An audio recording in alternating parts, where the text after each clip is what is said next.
Hi everyone, welcome to One Six Figure Focus. You're watching episode number 2 of Triple Threat, and today we're going to take a quick look at the Inart Joker. Let's get started.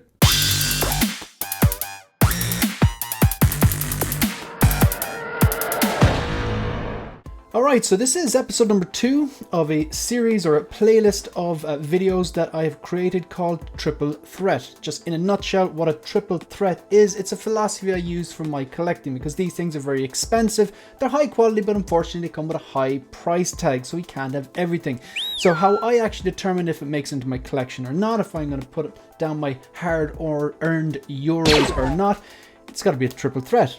I gotta love the character, love the source material, and love that particular version of the character. And you know what, as a little bonus, I suppose a quadruple threat, will I like the character in 10 years time? That's a good way to decide if you're gonna buy something and sell it 6 months down the road, or you're gonna buy something and keep it for a long time. Anyway, this is the epitome of a triple threat. Do I love the character Joker? Yes. I like all renditions. I like the Jack Nicholson Joker. I like this version of Joker. I like the Joaquin Phoenix version of Joker. You know, I've read The Killing Joke and other different DC comics and graphic novels, and I like the character of the Joker. I like the animated version. This one here, safe to say, love the character. Do I love the source material? The Dark Knight is one of the greatest movies ever made. It's the best Batman movie ever made. And do I like this version? Well, rest in peace, Heath Ledger. I think he is the definitive Joker. I love what Jack Nicholson did. I still love what Joaquin Phoenix did. But for me, Heath Ledger is the definitive version. Again, there's no right and wrong, just opinions, folks. But that is mine.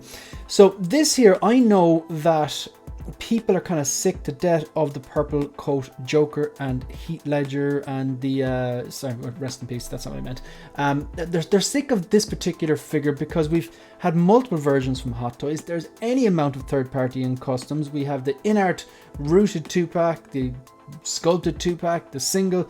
Now Hot Toys are doing their artisan version. This is a phenomenal piece. So I got this piece, I went for the rooted version obviously, and that was behind a paywall, so you have to buy 2 different versions. So it's this and the jail cell version. This is still an incredible piece. Regardless of there's, like this figure is made over and over and over again because it is a triple threat, because everyone loves the Joker, because the vast majority of people think the Dark Knight's a masterpiece, because even people who don't like the movie, a lot of the times we'll just, tip the hat to Heath Ledger's performance, which was Oscar winning, even though unfortunately he'd passed out and wasn't, he got, I think it's posthumously, I can't remember I think it's posthumously or something. There's a phrase for when you accept something after you pass away. Just look at the silhouette here. I mean, I've done nothing to this hair. I should probably take a leaf out of Brandon Salad's book and just maybe get one of those little kind of little fine paint brushes and just dip it in some water and just style it a bit more. And there's a special spray you can get which just hardens it as well. So I think maybe when I come back from holidays, I will look into that, styling it a little bit more. But I've done nothing to it. Just love the look of this. It's just, obviously this is a key moment, arguably one of my favorite parts. In fairness, the Dark Knight, when you pick it apart, there's so many good bits there. There's the kitchen scene, there's the scene with the pool cues, there's the hit me scene, there's scenes with the Batpod, there's the car chase with the tumbler, there's the fight. There's so much good in it. There's a lot of stuff to pick out, but this is a scene that stood out in the movie with standout scenes that we'll try not to blow this out of proportion. So he's got the grenades, which are quite heavy, and I could see how this guy would topple. Now I've posed him up. I only actually recently, I had him in the hit me pose with the machine gun for the longest time. That's just what I wanted to do straight out of the box. But then I was like, you know what, I'm not taking full advantage of all the amazing accessories that this guy comes with. So I recently reposed him like this, and I thought I did a pretty good job. Now, he looks incredible on the shelf. I'm going to wait for about 9 weeks. I'm wondering will he still be standing there after 9 weeks. I'm debating just leaving him like that and seeing if I come back, if he's on the ground or whatever. Well, not on the ground, he'd be inside in the leading. But anyway, this is a fantastic piece. Just look at the silhouette. I really like the magnetic base. I've liked the tailoring on the coat, the shirt, the tie, the waistcoat. There's another jacket there as well. Think about that now. He's wearing a shirt and a tie, a green waistcoat, a grey suit jacket, and then he's got the purple overcoat over, and it doesn't look bulky.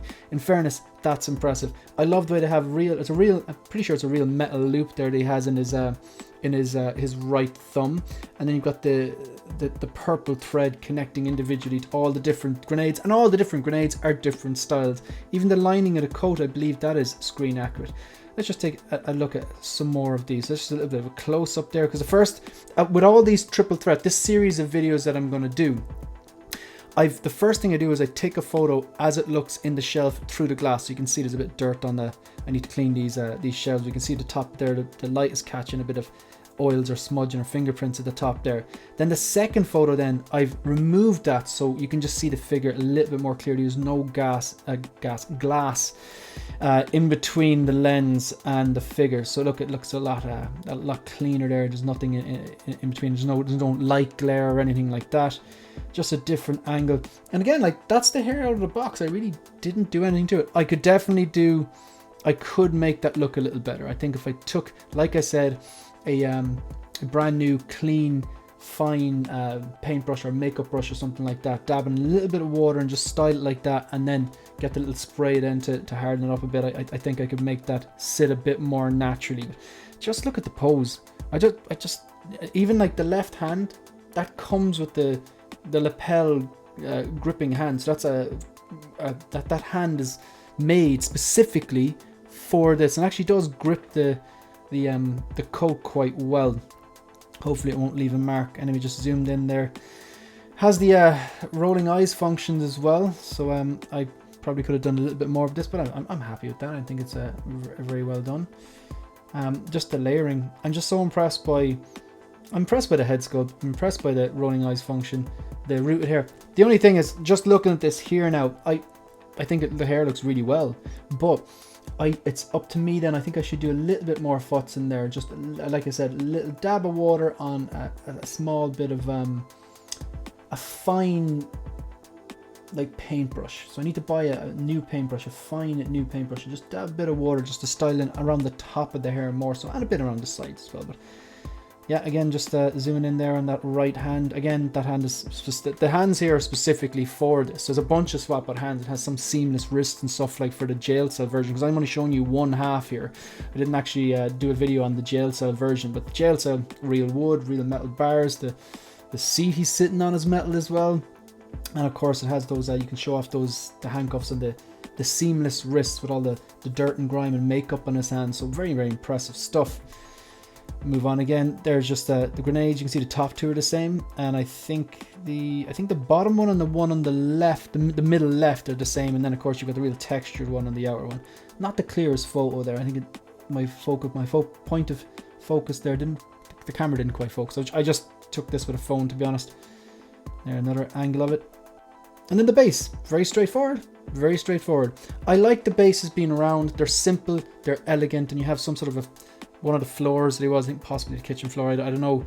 When I say kitchen, I mean, you know that scene when the gangsters are talking to Lau, and he comes in and he says, I thought my jokes were bad, and he offers him the proposition, and he has the grenades. So I'm not sure where the floor came from. I must have checked that out. But yeah, round base. I really like magnetics. You don't have to use a crotch grabber. I just think I don't like them. I think it takes me out of it a bit. But, and there you go. I'm just zoomed in just for anyone who's doing this pose. If you look at it, the front of his shoes naturally curl up, so it's really important that there's full contact. If you look at the heels, you can't really see the heel on his right, but if you look at the right side of this photo, basically the Joker's left, you look at the back heel, that's planted flat on the ground, and it's really important to, you know, widen the stance enough so it's not too narrow, because obviously wider the stance and lower the center of gravity, the more likely something is not going to topple. And just plant those back heels there. Another shot there of the beautiful, beautiful tailoring. You see the texturing in the shirt, the tie, the green waistcoat. It's gas. One of the buttons is missing, and that's screen accurate because one of the buttons was missing. I wouldn't have picked up on that. Someone else picked up and pointed it out to me. Of course, you have the grey suit jacket underneath, and then of course the purple coat. So all in all, I just want to go back. There to there's one particular photo of that there. Like,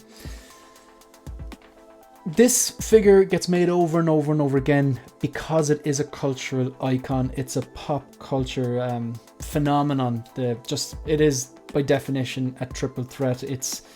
Love the character, love the source material, love this particular version. I think Inart have done an absolutely amazing job. And yeah, will I like this in 10 years? Well, when did it come out? 2008, and now it's 2024. What that?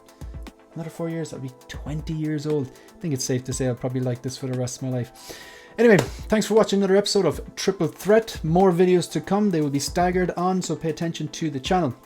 Yeah, if you want to support the channel, please like the video, subscribe to the channel, and leave a comment. Let me know what you think of this particular figure. You can also follow me on Instagram and on X. That's it. That's the end of the video. See you in the next one. Good luck.